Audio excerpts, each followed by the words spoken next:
Thank you, Mr. Chairman.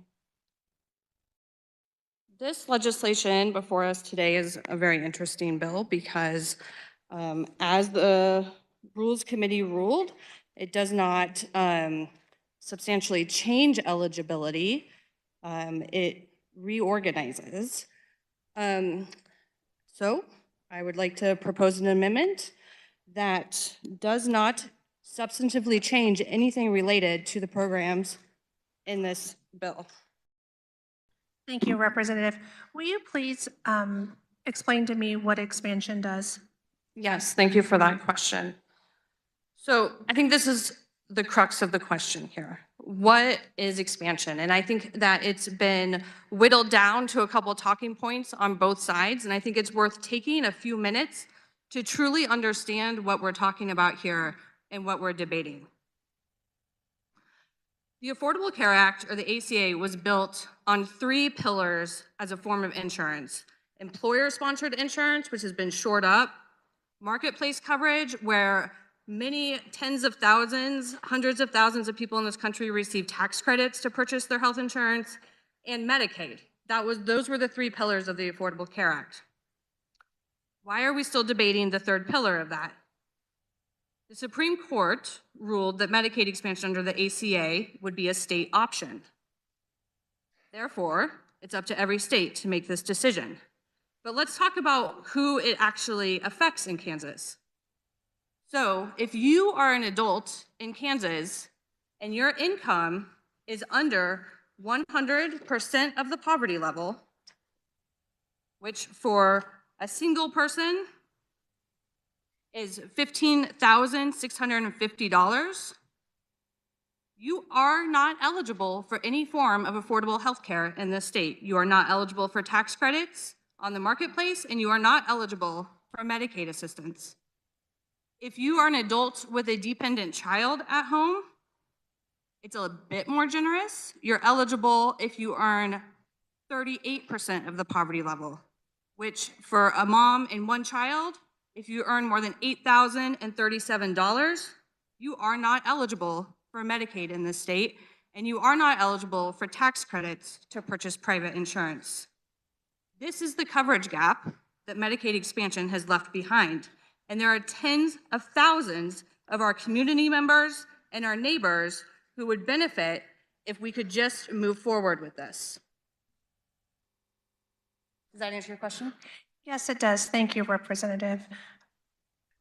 And I appreciate this amendment because I know in Wyandotte County, we have about 7,800 people who could very much benefit from this amendment. And I hope you will look at what your county has and what they could possibly benefit as well.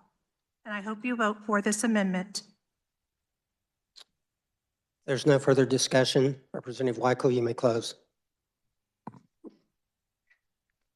Thank you, Mr. Chairman. So who are we talking about? We talked about the income levels, but who are these people in our community? They're the home health aides that are going in to take care of seniors and persons with disabilities in their homes. They're child care workers taking care of our kids while we go to work.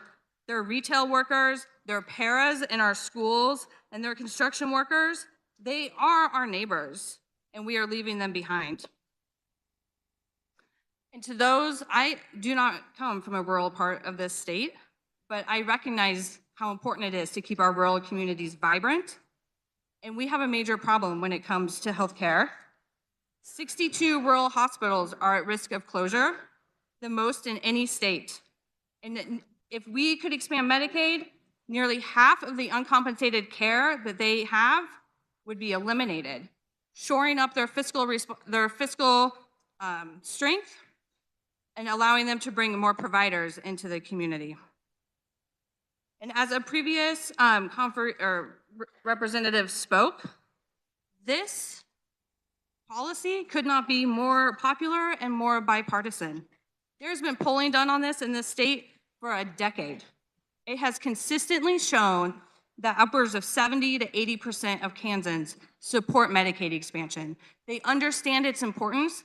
They understand its importance for people. They understand its importance for hospitals, for providers, and for our state as a whole. It consistently polls high among Republicans, independents, Democrats, rural folks, and folks from urban communities. And then I've heard also that it's expensive, and I'll say this is the best deal we're ever gonna get. The government pays 90% of the cost, the federal government pays 90% of the cost. We pay 10%, but there is incentives on the table, which if we were to adopt starting in 2026, we would actually be bringing net money into Kansas. We would not have to spend SGF in the next 2 years to support this policy. So, as a reminder, this amendment alone does not expand Medicaid. It returns us to the original structure that allowed either the governor or the legislature to make this decision. The legislature has held this decision within their power for over 10 years and not acted on it. It is time that we think about other routes. A vote against this amendment says that you will continue to be a roadblock to Medicaid expansion, denying health care to tens of thousands of Kansans, further jeopardizing rural hospitals, and putting Kansas at economic disadvantage with 40 states, including all of our neighboring states. A yes vote on this amendment says that you think it's time Kansas move past political ideology that has needlessly caused rural hospitals to close, left our neighbors and community members without an option for affordable health insurance, and has made Kansas forfeit $7.5 billion. Kansans are watching this vote, I can guarantee that. And with that, Mr. Chairman, I move my amendment.